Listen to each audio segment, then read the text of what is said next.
Hello everybody. I got a lot of requests to look at Jonathan Kuminga's play in the Orlando Magic game. He did not play just in garbage time. By NBA standards, the game was not over, so it is pretty interesting to watch Kuminga trying to play defense and also to see how he plays off of a Steph Curry lineup. He's guarding RJ Hampton, who you can tell is a small. This guy's 6'4", 175. And then in other possessions, he's going to guard the biggest guy, Wagner, 6'11", 245 pounds. So that's the dream with Jonathan Kuminga, that he's going to be a flexible guard, everybody mega athlete. So this is a tricky play to guard. We have Hampton running across the stagger screen across the top.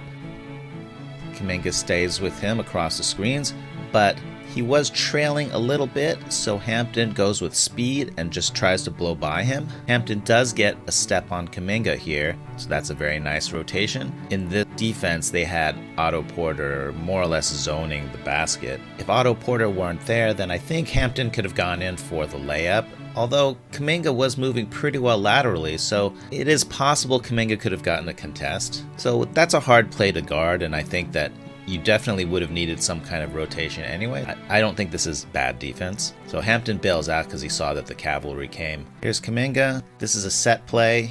Ball's going to swing across the top. Damion Lee is going to step out here. I don't know if you can recognize the play.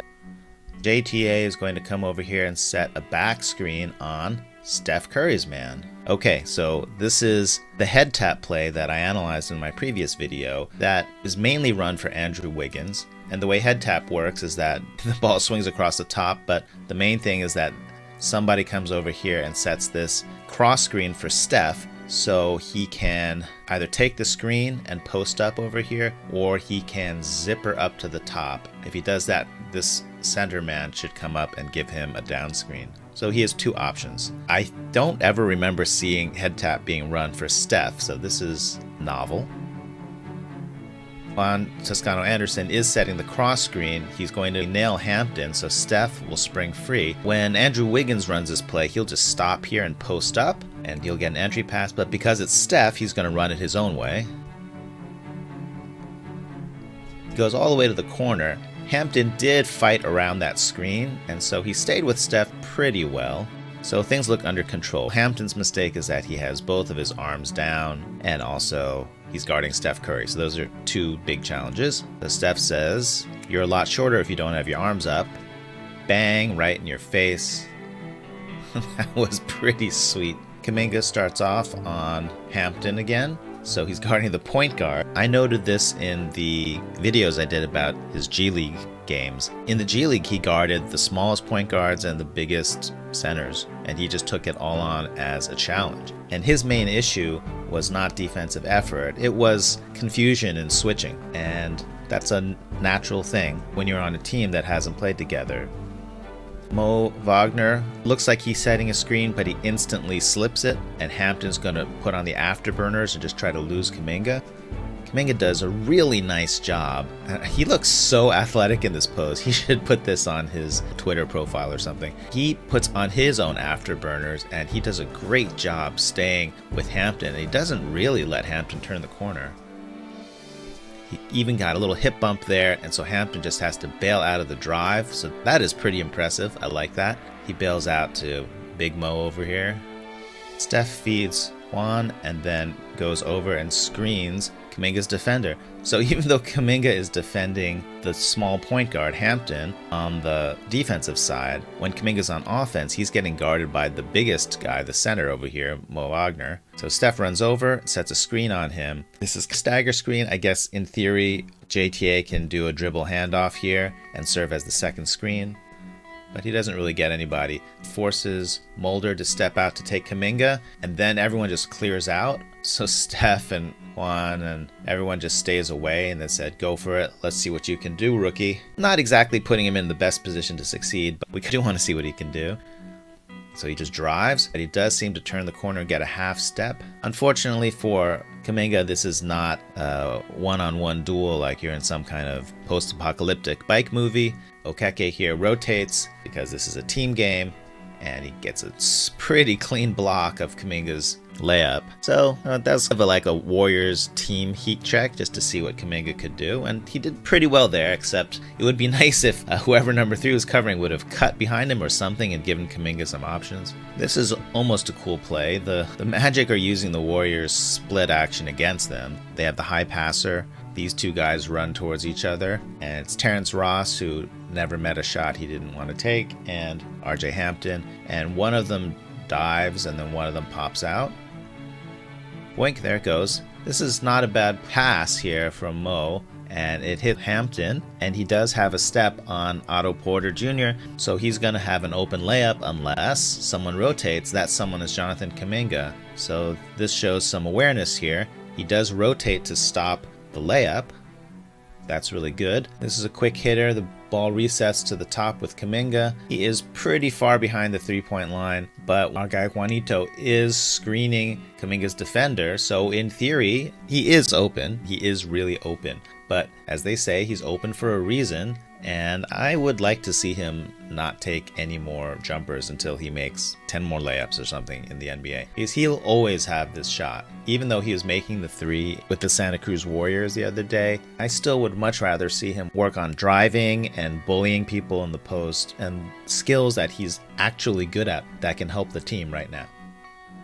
So he hoists it up, and he misses. Here's part of the dream. We have Hampton. If Kuminga were a traditional big, it would be common for Hampton to call Wagner up to set a screen and to try to get some kind of switch where Hampton could attack Mo Wagner's defender. But it's Kuminga, and he's already been guarding Hampton. So if you have a guy who can guard the small speedy guy and the big lumbering center, then that is really good. That really reduces the number of options the offense has. Okay, can you recognize this play? Entry to the wing, ball swings across the top, man comes over to set a cross screen for Stephen Curry. Yes, this is head tap for Steph Curry again. I love it. I mentioned that Steph will have 2 options. He can take the cross screen. Remember last time he just went over here and shot a 3 directly in RJ Hampton's retina. He also has this choice of doing a zipper cut up.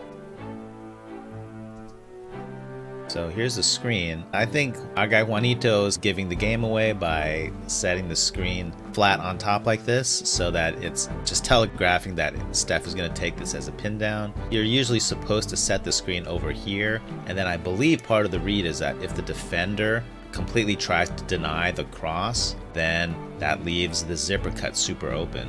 Alright, that's a subtlety. So Juan sets this screen and then kind of goes, oh yeah, let me just walk over here and set it over here. Is it too late to screen you, my friend Hampton?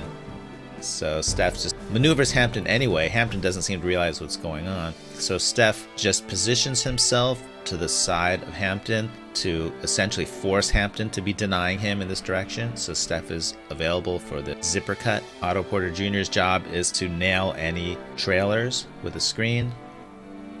Hampton is trying to navigate the screen and follow Steph. Otto Porter Jr. tries to re-angle his screen. Here comes Steph to get the ball. The dream is that you set this down screen and the defender has to go around the top, and then that leaves an opening for Steph to attack, and so he's doing that. But the Magic seem to be doing a pretty good job of diffusing this play. So Steph has to reset.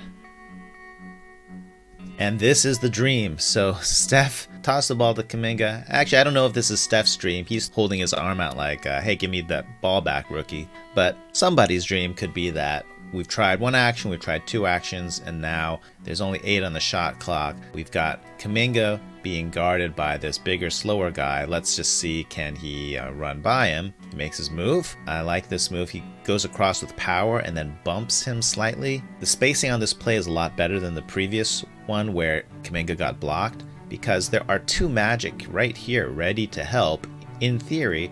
But if this guy goes to help, Otto Porter Jr. had just cut through, and he's right here for a dump off. If this guy goes to help, then he's pretty far away from Juan Toscano-Anderson. So the spacing is slightly better, even though these 2 look threatening. They don't seem to be willing to help. So Kuminga just goes up with power.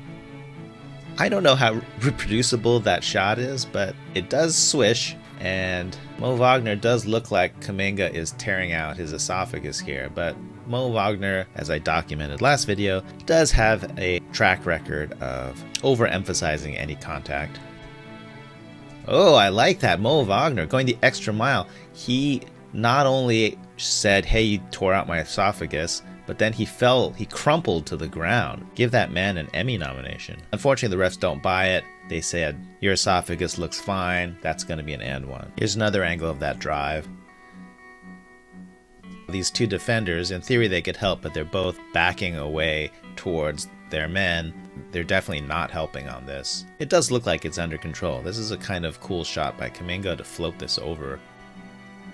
This play is just a bailout play. They give the ball to Kuminga with 8 on the shot clock. He's being guarded by Wendell Carter Jr., the center, and they say, go at it, rookie, let's see what you can do. So we have a little shot fake, another jab step, and then he goes with raw speed and he bounces off of Wendell Carter Jr., who was there, and this looks really bad, but then Kuminga does this really sweet little spin move. He just kept this pivot foot and then does this spin move, and he's trying to do an up and under Wendell Carter Jr.'s contest. You wouldn't think biophysically you could get to the basket with this much speed, but he does. So on the good side, that's really cool. On the bad side, Mulder is sunk in really far to dig into Kuminga's drive, and that leaves Damion Lee completely open in this corner, and he's holding his arms saying, pass, rookie, pass. But the rookie is in mid-spin and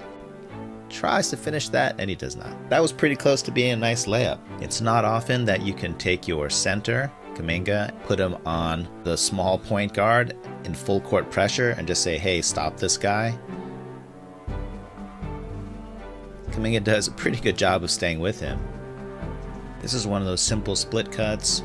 Wiggins goes towards Poole. Poole pops out. Wiggins dives. High passer enters to Poole. I don't exactly know what Magic defensive scheme this is, but Wiggins cuts through, and this defender ends up passing Wiggins to this defender, Brazdeikis. And when Brazdeikis switches over to Wiggins, that means that somebody's got to help the helper, because Poole is driving here. So this help defender is going to come to Poole.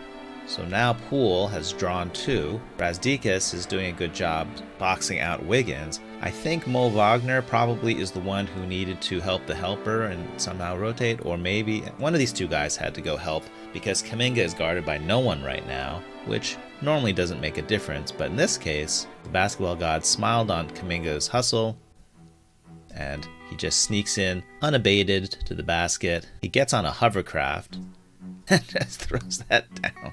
Here's a replay of that putback. What are you going to say about this play? Except the dude just casually jumped really high with beautiful timing. And at this point, the only danger is that he's going to either hurt his hands dunking this. Although he did reverse engineer his basketball game by watching Kobe highlights. And Kobe had a way of dunking where he just kind of threw the ball through without really hitting the rim really hard. So Kuminga does do that. So that's danger number 1. Danger number 2 is that he's so high, he's sort of in danger of clonking his head against this rim, and that would probably hurt. This is not a danger most people have to worry about in the world. Oink! If you ever want to see triple synchronized, that was disgusting reactions, this is your big chance. It goes up. You can see the anticipation here on Otto Porter Jr.'s face as he starts to realize what is about to happen. And so then we have the simultaneous Otto Porter Jr., that was nasty. Kevon Looney, that was disgusting, because it was objectively disgusting. Nice synchronized double, and the third person, the hello, hello, hello of disgusting reactions. Wiggins, that was truly nasty, my young friend.